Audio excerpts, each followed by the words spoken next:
Welcome, Pewter Report readers and listeners, to another edition of the Pewter Report podcast, Energized by our friends over at Celsius. I am John Ledyard. Along with me is Scott Reynolds. It is a Bucs victory Monday. It is a Bucs 11-5 playoff-bound Monday. We've had two of these playoff-bound Mondays, Scott. I think we could get used to a couple more before the end of the season. I think that's the case, John. When you look at this Buccaneer team, the way they're performing, I watched the Washington football team play last night against the Philadelphia Eagles, and I don't think the Eagles put too much of a fight up there in the second half.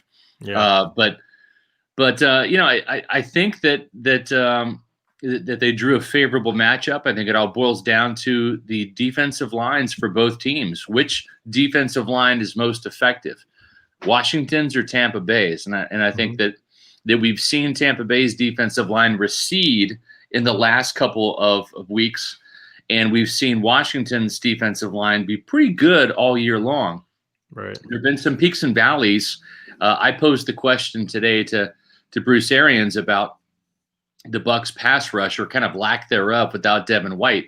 They've only had 4 sacks from players other than Devin White, John, over the last 3 games. It concerns me. Jason Pierre-Paul, since he's been named a Pro Bowler, has almost been invisible. Shaq Barrett didn't play.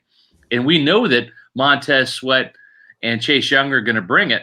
So we have to kind of dig into that. We'll do a little bit of that tonight, and we'll continue that on Wednesday in our preview podcast, where we're really kind of getting to some of the X and O's. But there's plenty of news to talk about from the Tampa Bay front, John. So what do you say we dive right into it and let's go? Yeah, absolutely. It's all going to be brought to you by our friends over at Celsius Energy.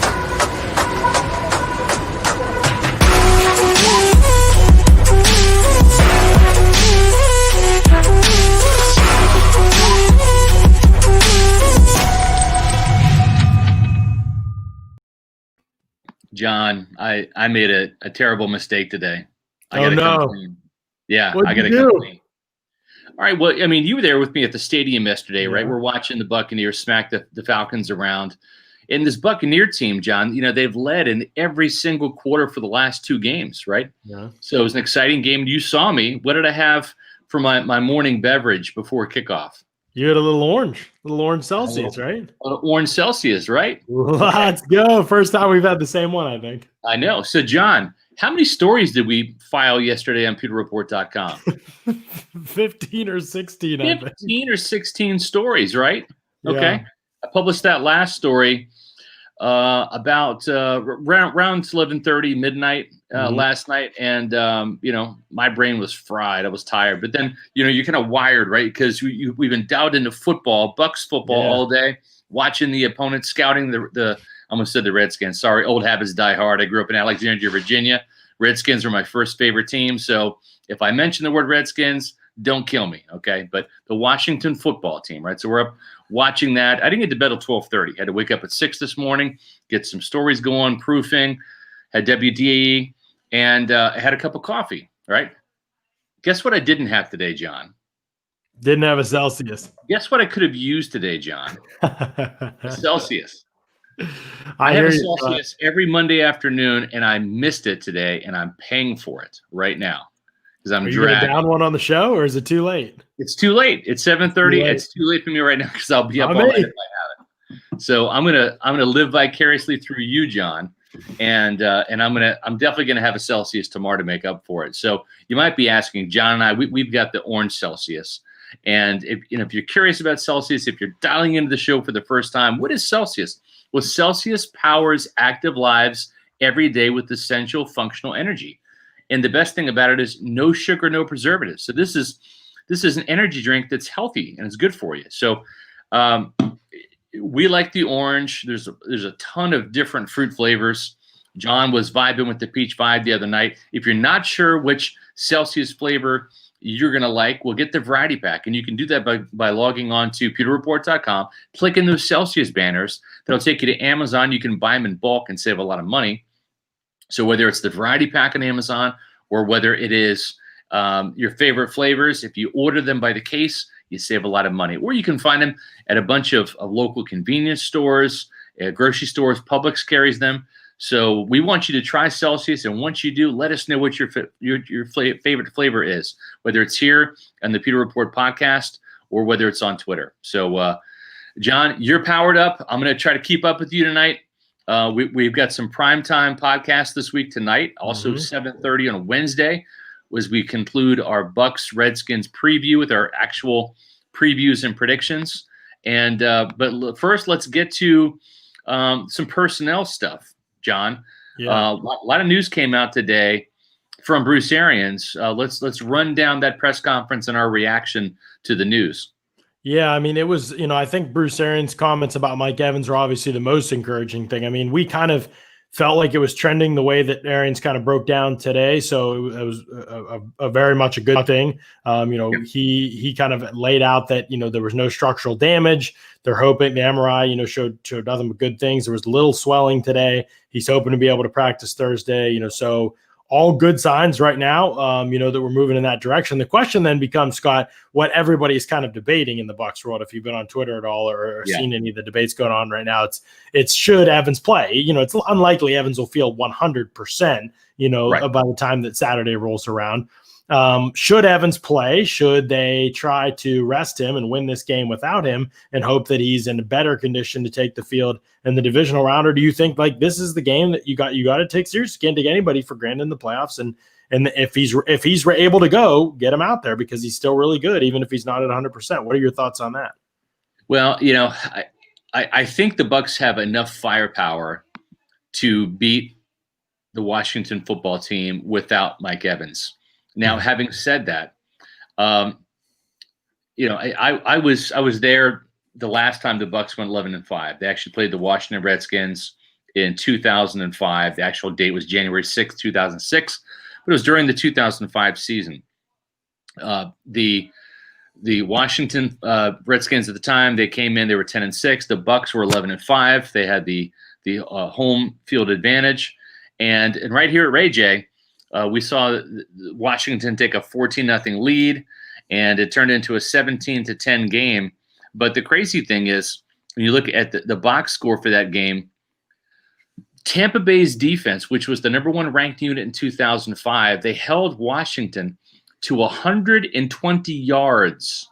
120 yards. And that was there was kind of a feeble offense that year. Mark Brunell was the quarterback. Clinton Portis was the running back. The Bucs had Chris Sims, Cadillac Williams, Mike Allstott, Joey Galloway, Ike Hilliard, Michael Pittman. That was kind of the lineup there. Anthony Becht. Washington had Chris Cooley, Liddell Betts, Santana Moss, James Thrash. So that was kind of the offensive cast of characters. But Tampa Bay's defense just smothered Washington. The problem is Sean Taylor had a 51-yard fumble return for a touchdown. And then you had Chris Sims, who on the day, I believe, he threw 2 interceptions, was sacked 3 times. So it was a defensive struggle.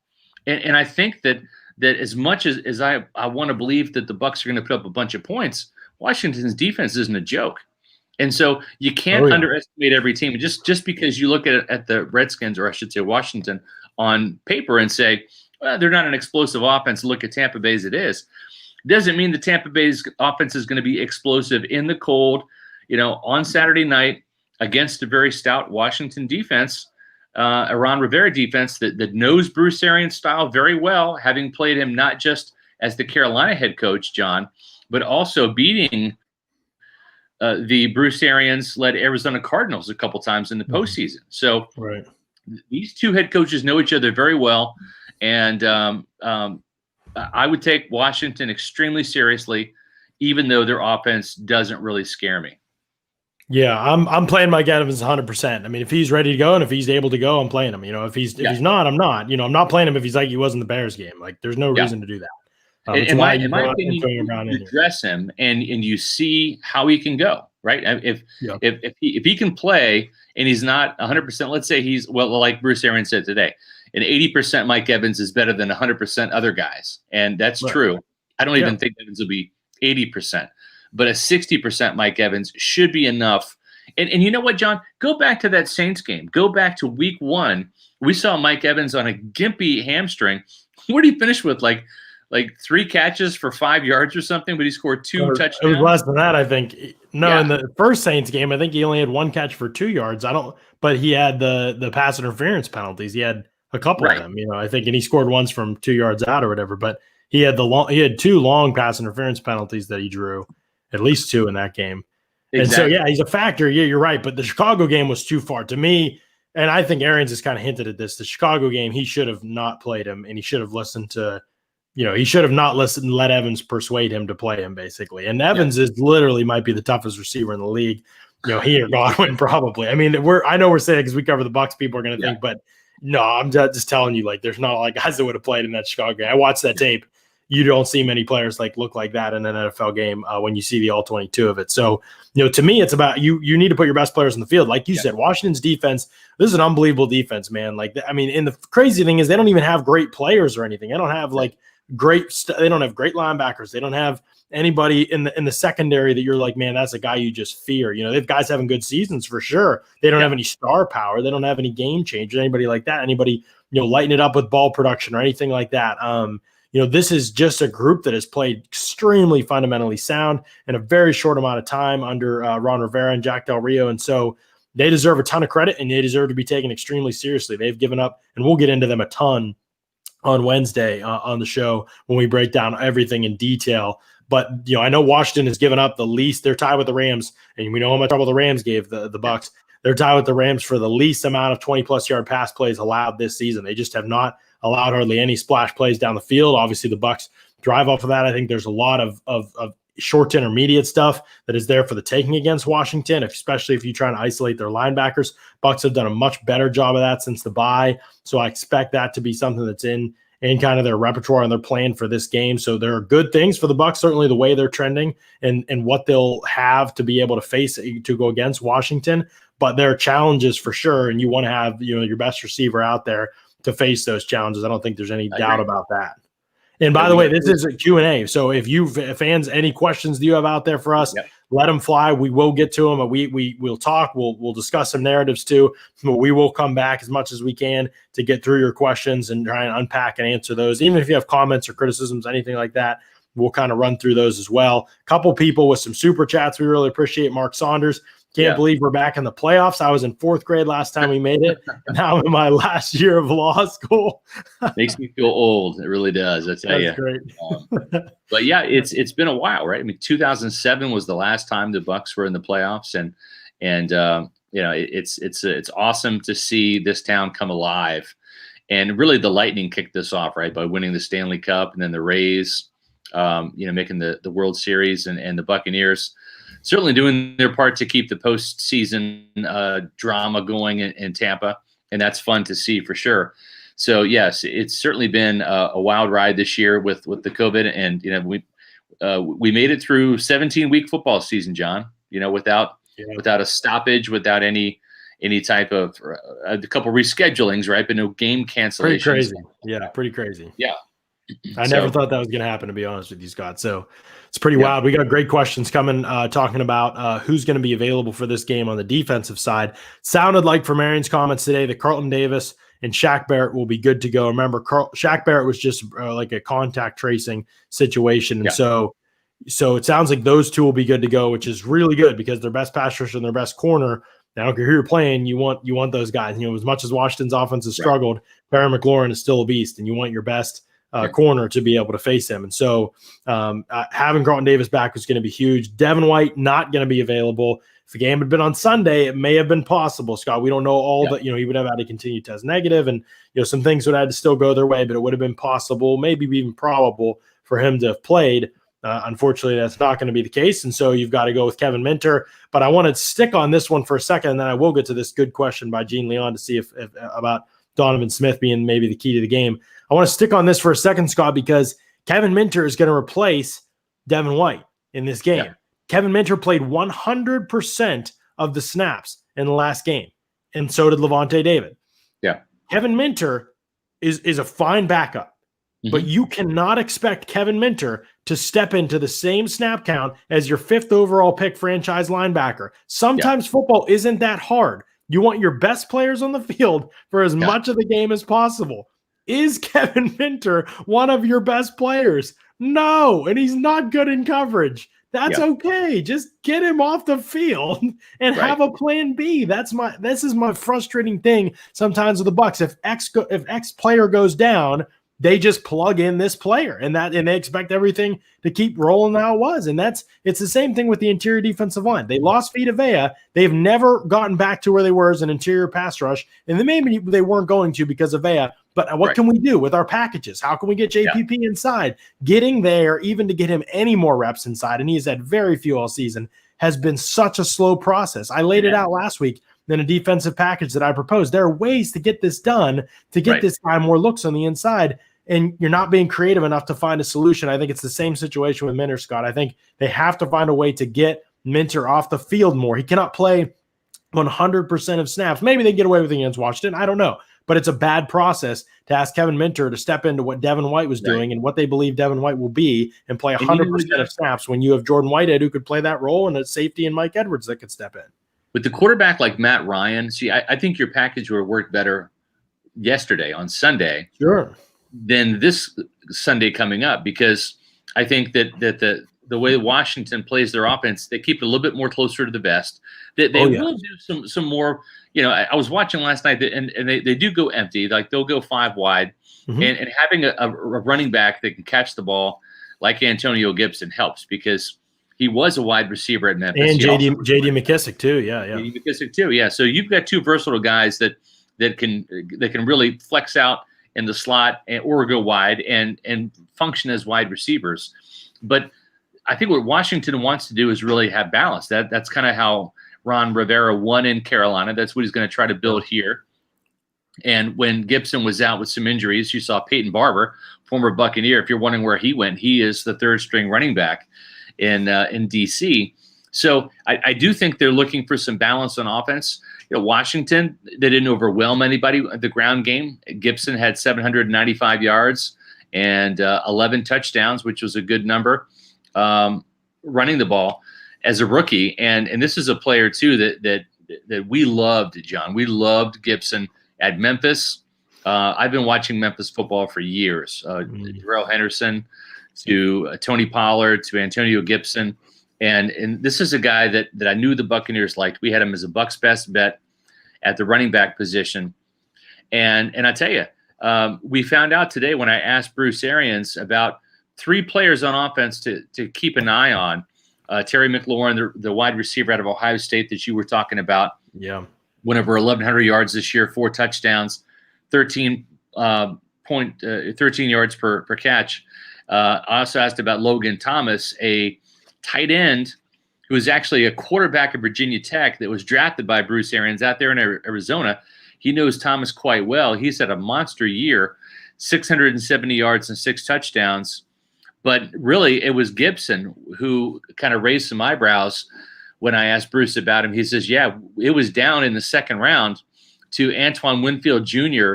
or Antonio Gibson. So they were planning possibly on taking Gibson in the 2nd round. So I thought that was pretty interesting news. Oh, yeah, it was very interesting because obviously no one's going to complain about the Bucs draft. I don't think you could look at it and say it could have gone much better at this point. But it was crazy to me that they had Antonio Gibson that high, because remember, there were still some really good backs on the board at that point. If I'm remembering correctly, I believe Cam Akers, I think J.K. Dobbins was still on the board too. I'm pretty sure he was a later pick. So I think he was still out there. Cam Akers, obviously A.J. Dillon, that one's not surprising me. I don't think they'd have been interested in him. But there were some backs anyway that most people had well above Antonio Gibson that the Bucs sounds like they had those guys further down their board compared to Gibson. And so it just goes to show that Gibson had this minimal production profile in Memphis that was crazy for a guy as talented as him. And he played wide receiver half the time. And really everything he did at running back was not really very translatable to any scheme in the NFL. And Washington runs a lot of outside zone, which again, teams have had trouble running against the Bucs no matter what they've done this season. But at least when Devin White and Levante David were both in the game, outside zone really has not worked very well against the Bucs. They have really shut down outside. I mean, the Falcons twice, just other than the long run the other day. I don't even remember if that was an outside zone run. The Packers were an outside zone team.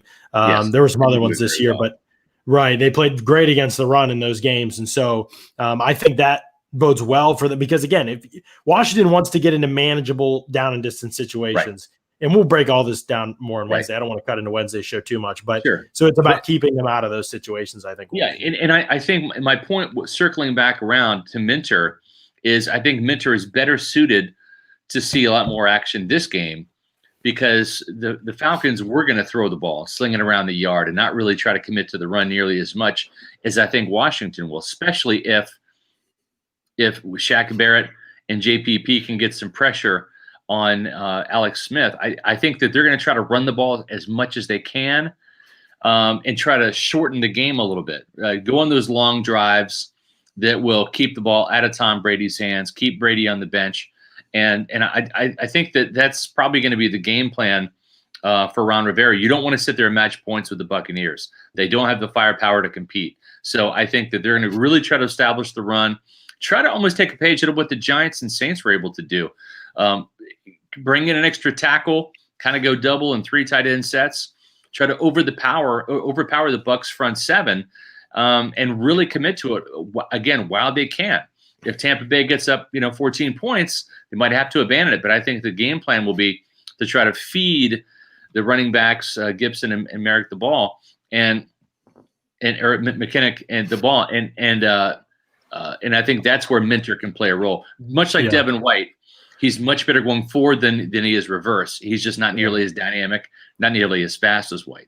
Yeah, I mean, it's interesting. I kind of agree with you in that capacity, that if the other team is trying to establish the ball, obviously, or establish the run, and Washington will run from spread formations, like you said, they'll go empty or they'll go 4 wide and they'll run the ball from those formations. And so, I think that there is a level of trickery to how you deploy your personnel. But I'll say this too: Washington wants to get their backs on and their tight ends on linebackers. That's kind of a big part of their game. That's really how they beat Pittsburgh. The offense didn't do a ton, but Pittsburgh was down a bunch of linebackers in that game, and they had only linebackers who couldn't cover really for that game, and they really isolated those matchups and toasted the linebackers. They'll get those guys vertical in the passing game. So that's where your weaknesses can get exposed, and that's why I'm scared for Kevin Minter in this game because of that. If there's a defensive weakness, I think Washington's they're tricky enough to know where to attack you. And I think that Todd Bowles just saying I'm going to play Kevin Minter every snap because that's what I did with Devin White and Levante David, to me is way too linear thinking. So we can unpack that more on Wednesday. Bobby Forsyth, appreciate the super chat a ton. We'll get to another super chat there in a second. I do want to get to Gene Leon's question here about Donovan Smith. Is he the key to the game going against Chase Young? Chase Young has not had unbelievable sack production as a rookie. I think just 6 sacks maybe, but he has had outstanding pressure production, and he's terrific against the run. He physically is able to step into the trenches from week 1 as a rookie and manhandle people. That is just so rare as a rookie playing in the line in the NFL. I mean, it's kind of what we've seen with Tristan Wirfs only on the other side of the ball. And I would argue Young probably physically has just been able to dominate it at an even higher level. And so, what he's been able to do is, I mean, he just looks like a veteran, and he mostly plays right defensive end or right outside linebacker, depending. They multiply their fronts a little bit, but so he will be mostly going up against Donovan Smith. I kind of would love to see rookie on rookie, in my opinion, the defensive rookie of the year against the offensive rookie of the year, and Young and Tristan Wirfs, but we're not going to see that very much based on Young's deployment so far this season, and I'm sure they want him to play against Donovan Smith more than Wirfs. And so, and I think too, I mean, Montez Sweat is actually the leader in sacks for Washington. I mean, I know that a lot of hustle sacks there. He's a solid player, but but I'm just saying, just in terms of the production, and those guys work very well together. Montez Sweat 9 sacks, 7.5 for Chase Young. But then you look at the tackle for loss. Both those guys, they live in the backfield. 14 tackles for loss for Sweat, 12.5 for Young. Ryan Kerrigan's been a great mentor. And guess what? When one of those guys needs a breather, who comes in? Pro Bowl guy like Ryan Kerrigan, 5.5 sacks. The old man still can get the job done. Yeah. One of the most underrated players of a generation, I think, Scott. Oh, big time. Yeah, he is Washington's version of Levante David, although I think Kerrigan's made more Pro Bowls. But you got Sweat, who had the pick 6 against I think it was the Cowboys on Thanksgiving, 2 forced fumbles, 4 forced fumbles, 3 fumble recoveries and a fumble recovery touchdown for Chase Young. Those are 2 young bookends that are just they're so good and they're so young, and it's crazy because they have not hit their full potential. But yes, I think that when you look at Ron Rivera, the defensive line he built in Carolina, and keep in mind, he inherited some of these players. This is Ron's first year in Washington. Of course, he drafted Montez Sweat, but they've got other guys. Tim Settle, the Virginia Tech kid, 5 sacks this year. He can rush the passer from the inside. They've got a couple first-rounders from Alabama, Jonathan Allen, who was a high pick a couple years ago, Deron Payne. So they've got 5 first-rounders along that defensive line when you factor in the tackles and the ends. And and Tim Settle was a 5th-round pick. Yeah. So they're just loaded. He's transformed his body and become a solid player. Yeah. Yeah. Well, and he's go ahead. I was just going to say one of the matchups that I think we are cutting each other off there for a second, but I think one of the matchups in this game that's going to be like fascinating to watch that we'll talk about more in depth on Wednesday is Jonathan Allen, who many people saw dominated Alabama and then kind of slow started in the NFL and has kind of become a beast this season. Him against Ali Marpet, who has just been, I mean, Scott, we don't talk about offensive line enough on this pod, I know, but oh my gosh, Ali Marpet he literally beat up Grady Jarrett in both games this season. Yeah. Like Jarrett was just a guy like off the street. I mean, that Grady Jarrett, like I know he was hurt in this game, banged up a little bit and playing, but I mean, it's just amazing what Ali Marpet's done this season. Just disgusting that he isn't in the Pro Bowl. Hopefully the All-Pro wakes up and gives him the nod there, but he's been outstanding. He hasn't allowed a pressure or a sack in the last 4 games, and he only allowed 10 pressures and no sacks all season. I mean, 10 pressures in 13 games. Dude is just a monster. And so him against John Allen, who's been great this season, even though, again, he doesn't have a ton of sacks either, will be great. And Washington blitzes a ton too. So there's a lot to unpack there. Keeping going with the Devin White thing, I see this question, how valuable is Devin White actually? How much worse is Kevin Minter? They both are horrible in coverage. Somebody else asked, I think Callie Bucks asked, you say White's bad in coverage and Minter's bad in coverage. Like, what's the deal here? There aren't many great linebackers in coverage in the NFL, period. It's a very hard time to play linebacker in the NFL. Yeah. So I never want to take that away from Devin White. Like, this isn't easy, He doesn't seem to have a natural feel for it in zone, but I don't think he's incompetent either. Like, it's not like he physically and athletically, he offers all the traits that you want. It's just about mentally and instinctively kind of getting where you need to be to understand what you need to do and how you need to react and what concepts are coming your way and things like that. So that's the big thing with White. With Minter, I just think he's not that athletic anymore. He's an older player. And so I think there's that level of things that you're concerned about with the guy that might get isolated on players that go vertical. And especially too, when you look at Logan Thomas, 6'6", 250, right? He can box out. And his touchdown yesterday was awesome. Yeah, and so he's really come on, and so those are the kind of mismatches that Washington will try to create, and I think that's why the Bucs played a lot of zone coverage, was kind of to give Minter a little bit of help, not get him isolated in man coverage like that. So there is a big drop off. I think, William, where the drop off comes is just in the pass rush. We've seen Devin White can get to the quarterback. He's got that burst up the middle. Bruce Arians talked about it today. 9 sacks on the season for Devin. That's where you're going to miss him. It's not that Kevin Minter can't blitz. He's just not nearly as dynamic as a blitzer as Minter, or I should say, as White is. White is the freakiest of athletic freaks. I mean, that there is. That's literally. I mean, his speed for a linebacker is unbelievable, and you always want that. You want that on the field, you just do. You're that physical and that fast. You want it on the field because you can make a play. You can be bad and blow a couple plays certainly during the game, but you can also you can make a play that changes the game when you have those kind of traits.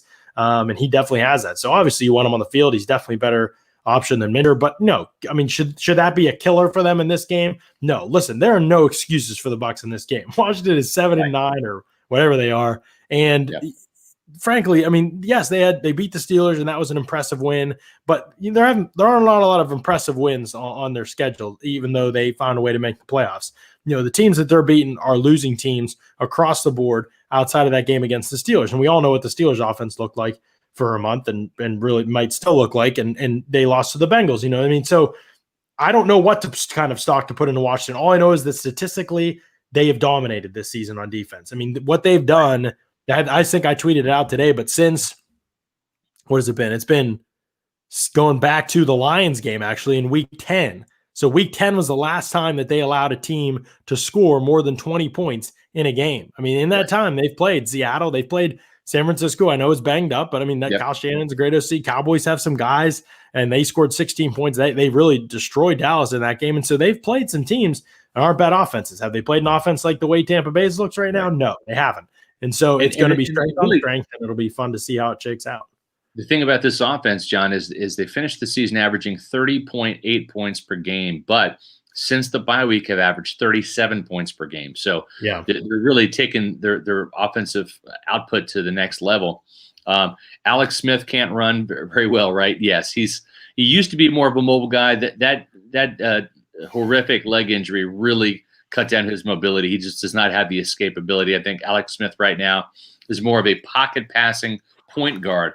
He's just kind of just distributes the ball and lets other people do it. So he's not the dynamic playmaker that he was. And not that this guy was a big-time scrambler or anything, but he certainly had a lot more mobility before the injury. John, holy smokes. We've got a 1999 super chat here from Javin. Hopefully it's Javin. It's Javin or Javin. Won $683 on a $20 10-team parlay bet on mybookie.ag. Here's the $20. Thank you very much for that. Glad you won all that money, and you certainly get to keep 663 of it, which is awesome. Good for you. Over and under on the Bucs. Washington football team is 45.5. You taking the over or the under? That's really tough, because when you look at the Buccaneers in their primetime games this year, right? You go to that 19-point performance at Chicago. I was wondering if we were going to have to wait till Wednesday to talk about Bucs primetime, or if we're. I'm just saying it's a good point. If you look at those primetime games, they scored 25 points at New York against the Giants, 3 points against the Saints at home, 24 points against the Rams. So can the Bucs get to 30 against Washington? And I think that's the key for the over-under, because I could see Washington putting up 20 on Tampa Bay.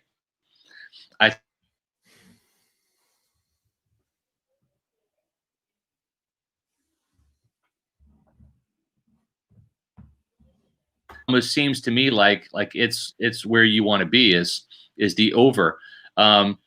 It all depends about the turnovers and the pressures and sacks and all that. So I'm inclined to take the over.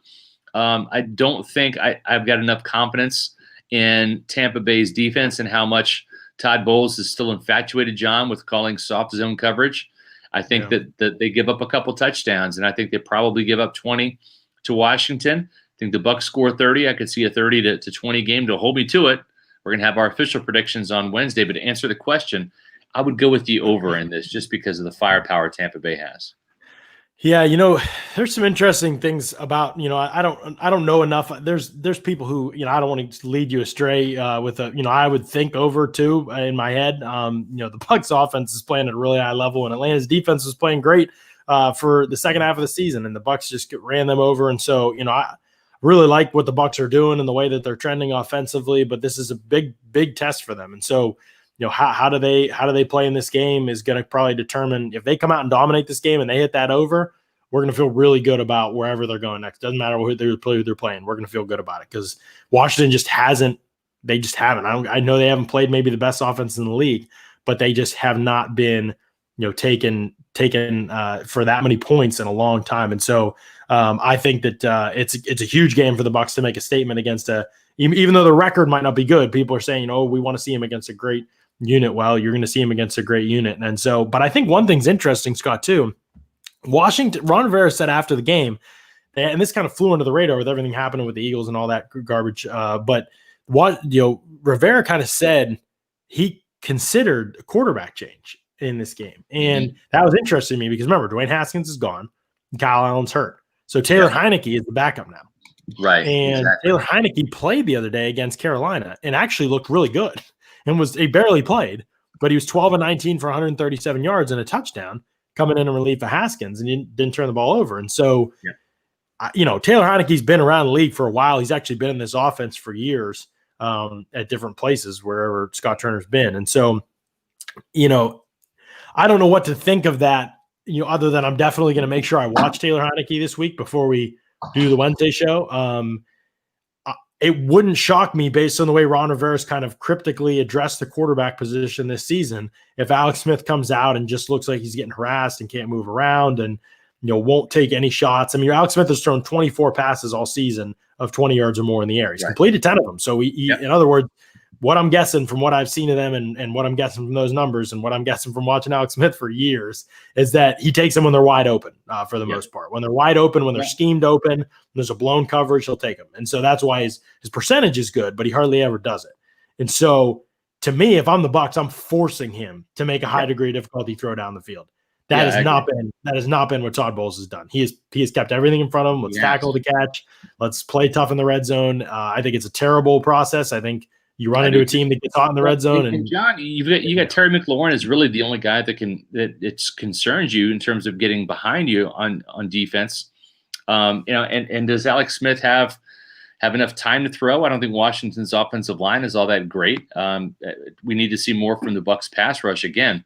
Like I said earlier, in the last 3 games, the Bucs only have 4 sacks from guys not named Devin White, and one of those came in as the lone sack on Sunday, and that was Ndamukong Suh getting his 6th of the year. A question about Alex Smith's what's his record as the starter this year? According to Pro Football Reference, I'm looking it up right here. The Washington football team is 6-1 with Alex Smith as the starter. So they've won all their games except for one with him as the starter, and that the loss was a bad one at Detroit. They beat Cincinnati 20-9. They beat Dallas 41-16. That was on Thanksgiving.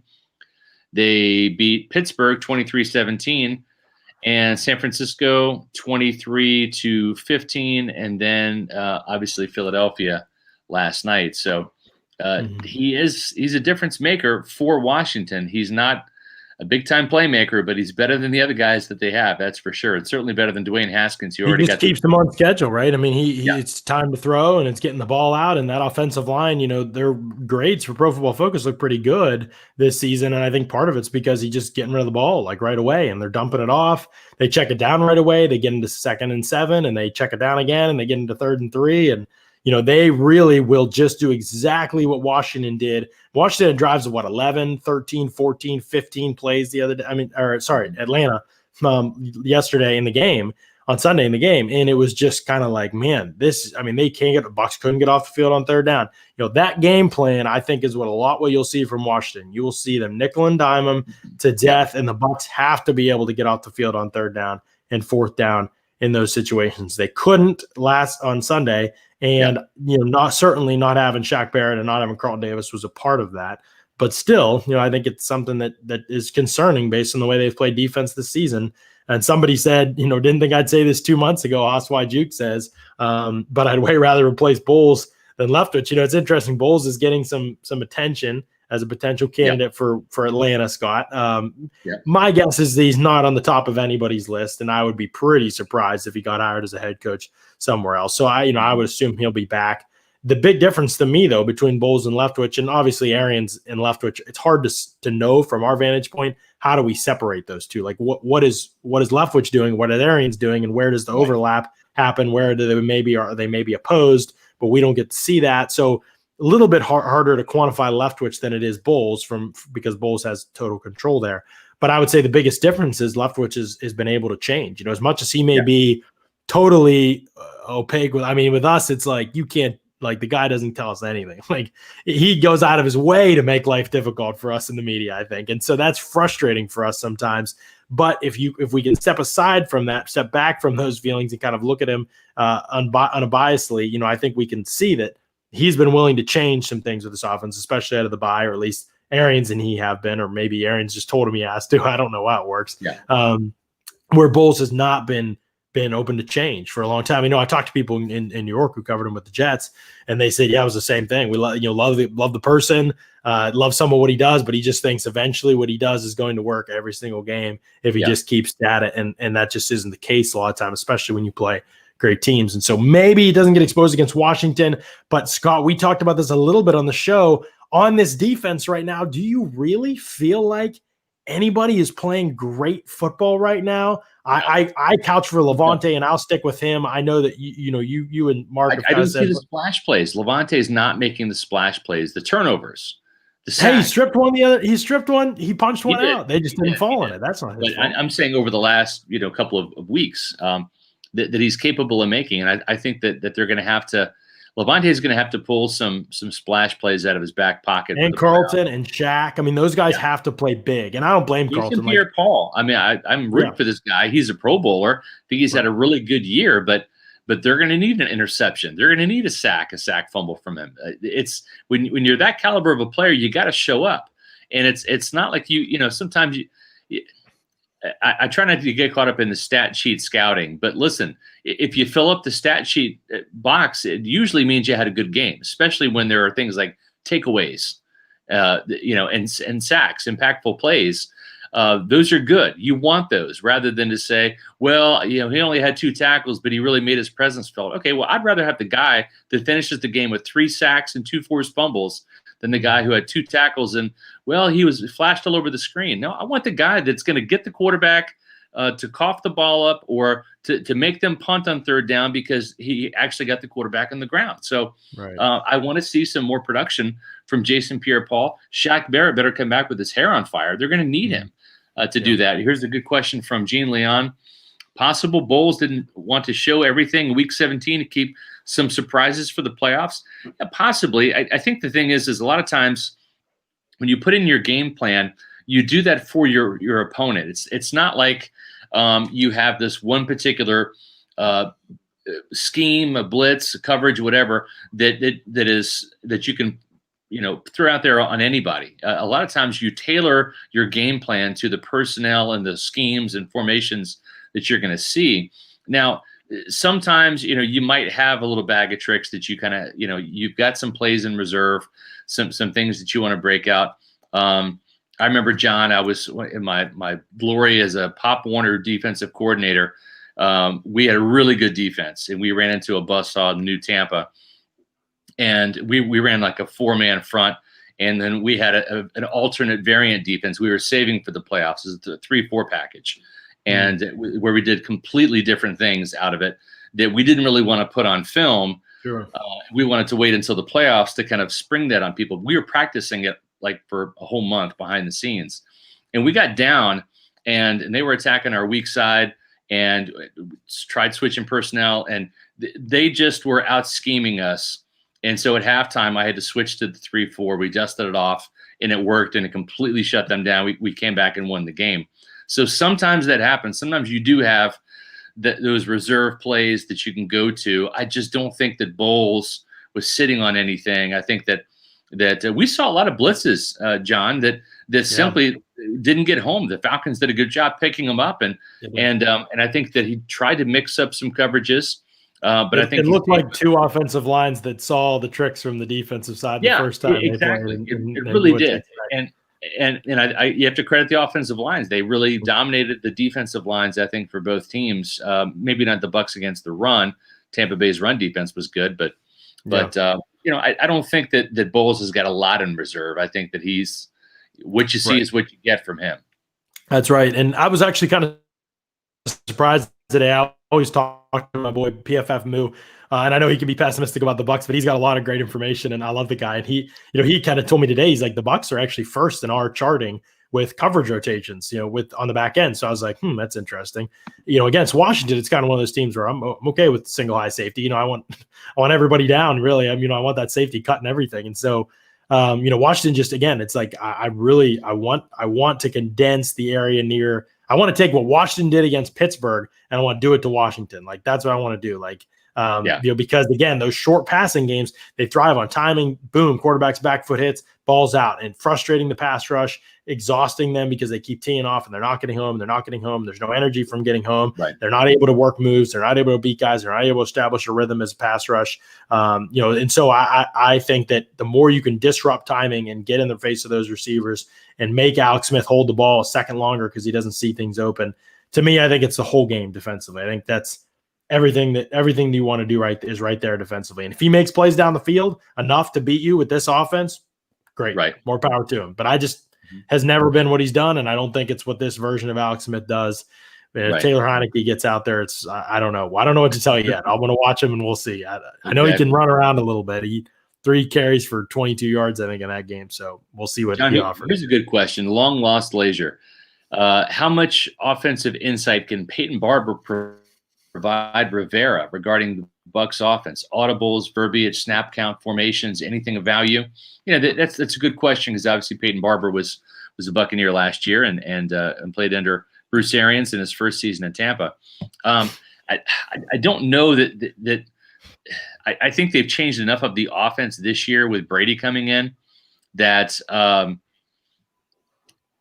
just can't tell you anything you're not going to see on tape. Exactly. Yeah. I mean, Barber might say, "Oh, they call this formation this, verbiage. This, they might call this Rambo. They might call that Saturn. Whatever, whatever the calls are."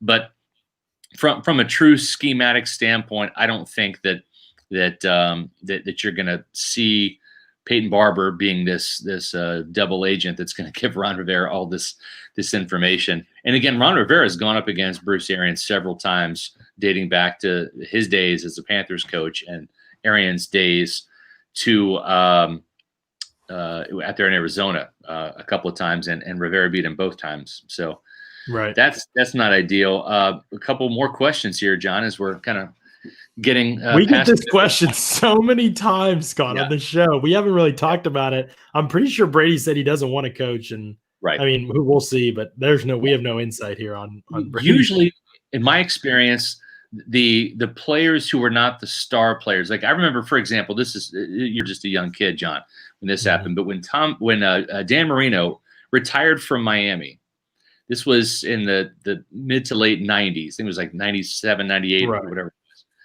He retired, and a lot of Buccaneer fans wanted Dan Marino to become the quarterback's coach in Tampa Bay because you had Mike Shula, who was the quarterback's coach and the offensive coordinator, and then Clyde Christensen moved over from the tight ends coach to become the quarterback's coach. But they really wanted Dan to come in and work with Trent Dilfer. The problem is what is Dan Marino going to teach Trent Dilfer about the quarterback position, right? Because what is the trademark thing about Dan Marino? The release, right? It's the release. It's that quick release.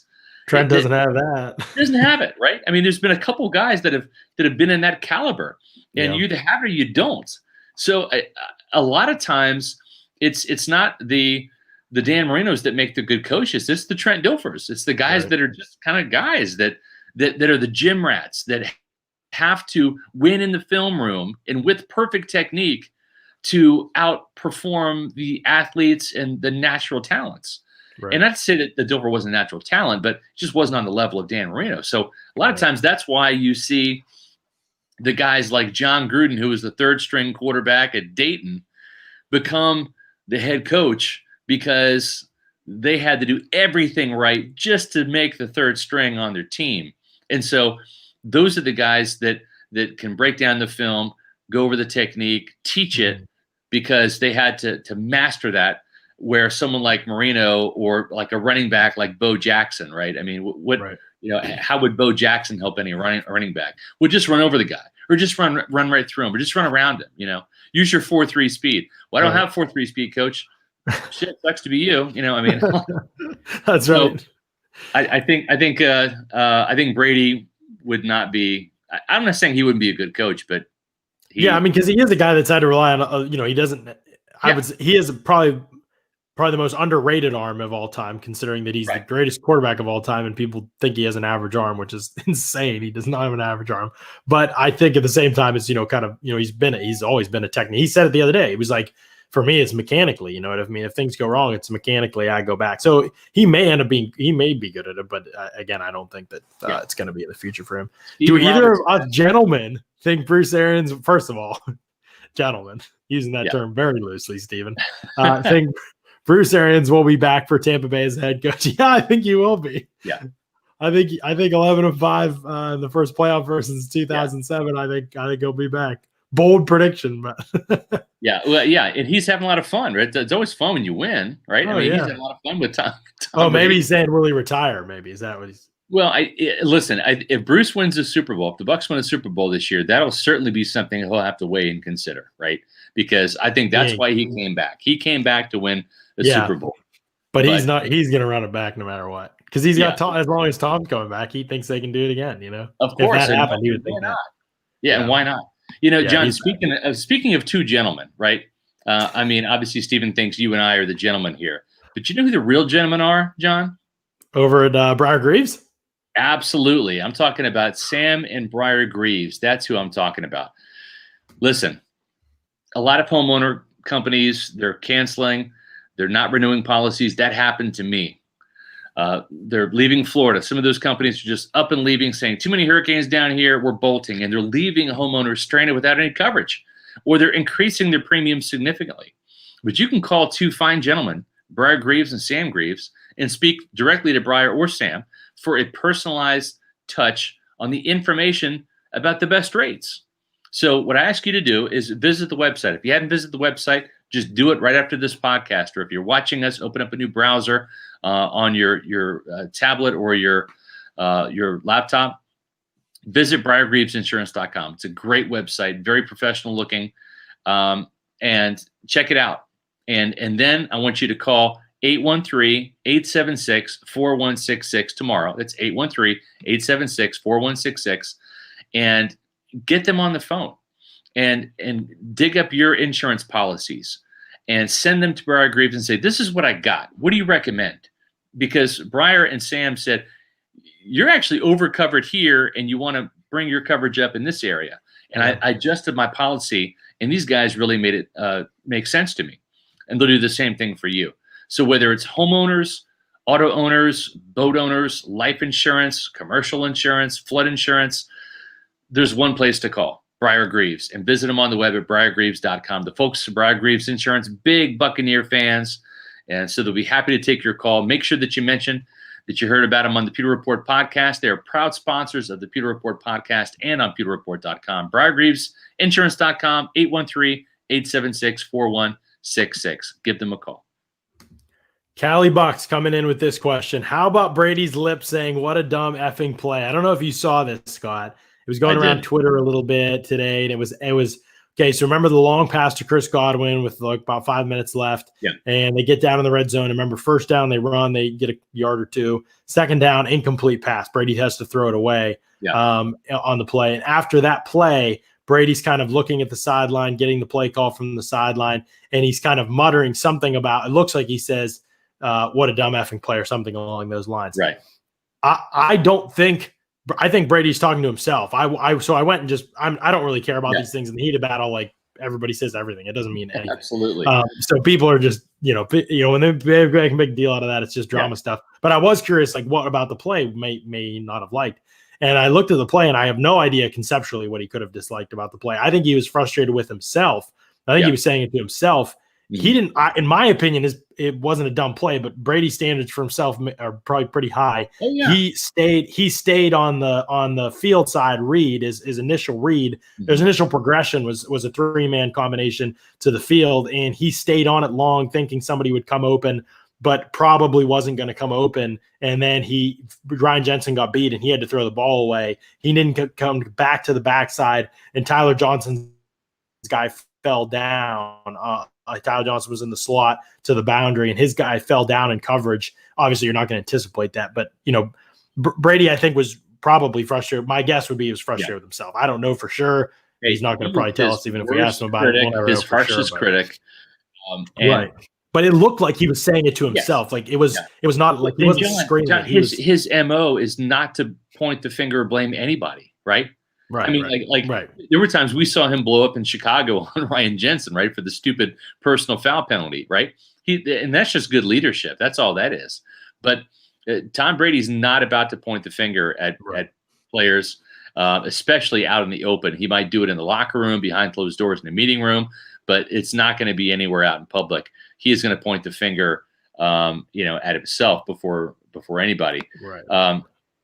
There's been a lot of talk, and we'll have more talk about Donovan Smith and Chase Young. I think that's the marquee matchup in this game. But Russ Rampager brings up a good point here. Donovan Smith has been heating up slowly after the bye week. I believe this matchup is the whole game for me. Donovan Smith has played really, really well coming off the bye week. This will be a big, big test for him because I don't think he's gone up against anybody that has been nearly as athletic and can hurt you with power and strength or speed and get off like Chase Young. So it's going to be a big test. But Donovan Smith, there's a lot of pressure on him because he's not a fan favorite. He knows that. He reads Twitter. I mean, he's all over social media, but he also loves to prove people wrong. And he knows the gravity and the magnitude of this. And you have someone like Chase Young spouting off at the mouth, running off the field. Tom Brady, I'm coming for you, Tom. Donovan's going to take that personally. And I think he'll rise to the challenge. Doesn't mean he's going to win every battle. Doesn't mean he's not going to give up a sack or even two. Chase Young's a hell of a player. But I would anticipate Donovan Smith bringing his A game to this. This will be his first playoff game, and he's waited a long time for this as well. Yeah, I mean, I've kind of tried to be someone who points out the positive Donovan Smith plays while keeping it real about the negative ones. Donovan Smith has those lapses, in games. He just does. He has his whole career. Now, he has also gotten better every single year of his career. I think this has been, again, his best season. I think he's a solid starter in the NFL. I at left tackle, for some teams, they wish they had that. For other teams, it's like, you wish you had something better. And maybe the Bucs get there, and maybe when you look at all the moving parts with the cap and everything after the season, he's not worth it. I am open to that being the case, but I do think he plays better than the average fan would guess, and I don't like when players are called soft, period, unless there is ample evidence of that. Right.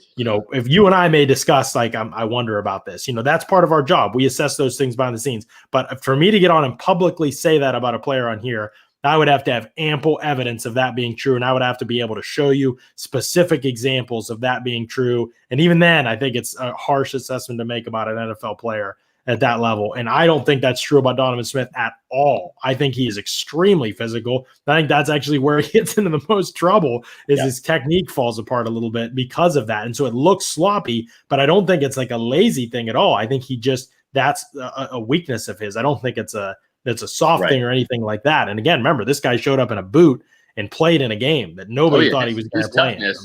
Is unquestioned at when Buck plays. He is definitely an Iron Man type of player. I think he's changed the narrative a little bit about himself to see, hopefully, in the eyes of fans. Now, could he get beat a couple times? Absolutely. And he is not as good as Tristan Wirfs. He's not as good as Ali Marpet. He's actually probably the worst offensive lineman. It's a really good offensive line.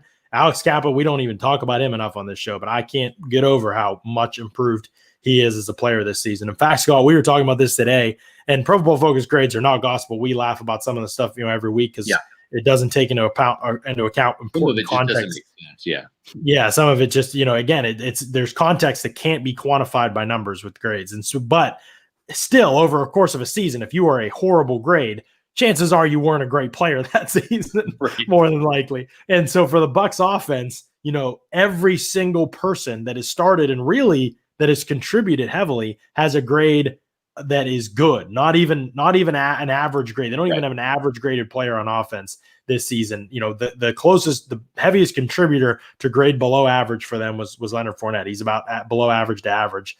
And he was only, he didn't even play 400 snaps this year. And so everybody really that played heavily this season for the Bucs on offense had grades that were good or elite. And so I think that's indicative of how the group has played. It's hard for me to say if in other words, if the Bucs financially could run it back with this offense next year, I would be fine with that. There is not a player I look at and say they got to improve at that position. I just don't think it's the case.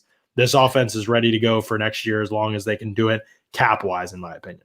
I agree. A couple of questions to round out our Pewter Report podcast tonight. We'll be back on Wednesday night at 7:30. So be sure to check that out. And we had a huge surge in subscribers to our YouTube channel, Pewter Report TV. Thank you so much for that. And if you haven't subscribed, there's no cost. It's free. Just go to Pewter Report TV on YouTube and go to our page and then hit subscribe. It's free. And then click on notifications. And every time we go live, you'll get a notification, which is really cool. Animal asks, thank you for the $5, Animal. How much do you think it hurts the Bucs having to play on Saturday instead of Sunday? Real quick, I'm going to say a good deal, because you always want that one extra day of rest. The Redskins, old habits die hard. The Washington football team has the same type of situation, even a little bit worse, since they played Sunday night rather than the 1 o'clock. But I think from a rest and recovery standpoint for Mike Evans, you want him there, obviously. That extra day would have probably helped him. But and then, of course, Devin White with the COVID-19, he would have been eligible, we believe, to play on Sunday as opposed to Saturday, but the NFL schedule makers said too bad. So, yeah, I mean, it's one of those things. There's not much, to unpack about it, in my opinion. Saints definitely got the better end of it. I don't think it's a political thing. I think the NFL wants the Bucs to move on, honestly. But I think at the end of the day, that's just the way that it shook out, and you got to win a game. You got to win a game. I mean, it doesn't matter. It doesn't matter. You're the better team. Let's end the podcast the same way we started it, talking about Mike Evans. We had a lot of people jump in here halfway through. If you missed any part of the show, you can go back and watch the whole Pewter Report podcast episode on YouTube. Stephen Roberts, again, last question. But to either of you scholars, we went from gentlemen to scholars. We're really scoring points with Stephen here. Believe that Mike Evans should play this game, or do you think they should suit him up but sit him as a tactic and get him back to 100%? I think we're both on the same page, John. Mm-hmm. You got to fire all your bullets. You can't. Tomorrow might not come. You got to suit him up if he is able to play. If the trainers say he's a go, then you suit him up, and then you see how the leg feels, and you give him a chance to play. And I think you got to worry about the first round before you worry about the second round, because if you don't get past the first round, you're going home. Yeah, I mean, if he's able, play him. If he's like he was in the Bears game, don't play him. You got AB here for that reason. But if he's able, I mean, yeah, play him. I mean, the doctors get paid to evaluate all that kind of stuff. Right. We're just gonna say if he's able to play, it's not a risk to his health. Right, play him. And the other thing too, John. Let's talk about this for one quick second, and then we'll call it a night. The Bucs list him as day-to-day. What does that force the Washington coaching staff and players to have to do? They got to study Mike Evans. They got a game plan for him. They've got to anticipate him playing. And even if they take this day-to-day all the way up to, he's a game-time decision, that if Mike Evans doesn't play, then you've got players that have burned hours scouting him, watching his tendencies, designing coverages, the coaches designing some schemes and coverages to maybe bracket Mike or handle him in a certain way. Then all of a sudden he doesn't play. You only have X amount of hours in the week to prepare. This is a short week too. Keep that in mind. The game being on Saturday night. Yeah. So it does no good. Even if the Buccaneers believe that Mike Evans is not going to be able to play, does Bruce Arians no good to sit there and say that, he's out for the game, right? You want to keep your opponent guessing. And so the hope is that this isn't coach speak, that they're really truly cautiously optimistic, and that Mike is day to day and he can play. But we'll find out more tomorrow as the Bucs. Bruce Arians will address the media again. Be sure to stay tuned at pewterreport.com. John, you got a Bucs briefing coming up? Yep, got a Bucs briefing coming up talking about Antonio Brown and how his impact in the offense has kind of evolved, how they're using him, how he got used when Mike Evans went down, the different things that they're doing with him. And the one thing I think that he does, and I said this when he was signed, the one thing I think he brings to the offense that they didn't have without him, that made it on the field, that made it make sense to me, and what he provides them, and it's starting to blossom for them too. So some good things coming up for sure over at pewterreport.com. Make sure you're tuned in there. Our readership, our listenership has been unbelievable. Yep. And so we appreciate y'all. We love you all for tuning in with us again. Wednesday, 7:30 p.m. Thursday, 7:30 p.m. Should I tell them the guess now, Scott? Yeah, do it. Because I don't even know. All right, I'll tell them the guess now. All right. So you're the one and only, the cursed man himself, that has now been lifted. Trevor Sycamore will be on the podcast with me on Sweet. Thursday. So yes, sure. I could not have playoff week happen with the Bucs. Trevor, That's growing right. up a lifelong Bucs fan, and not give him the opportunity to come back on the Pewter Report podcast and talk and give his thoughts on the game and on the Bucs. And also we'll talk about a couple Trevor tweets that have maybe reverse jinxed the Bucs into getting hot at the end of this regular season that we'll talk about at length on the show as well. So it's going to be fun on Thursday, but again, or Wednesday, 7:30 p.m. Scott and you and I will be on, and we will break down Bucs Washington football team in depth, statistically, and the matchups and everything like that. And so we'll talk about that, and yeah, it's going to be a lot of fun. And then Trevor will be on Thursday, and then we've got the pod Saturday too. It's going to be a late one because of the game, but we're staying up, man. I mean, that pod is going to run Saturday night, and you're all going to be up with us, I know, because you'll either be extremely pissed or you'll be ready to roll for a victory, podcast. And so it's going to be a fun one Saturday night, I'm thinking, and I'm hoping. So until then, thanks so much for listening for another edition of the Pewter Report podcast. Out.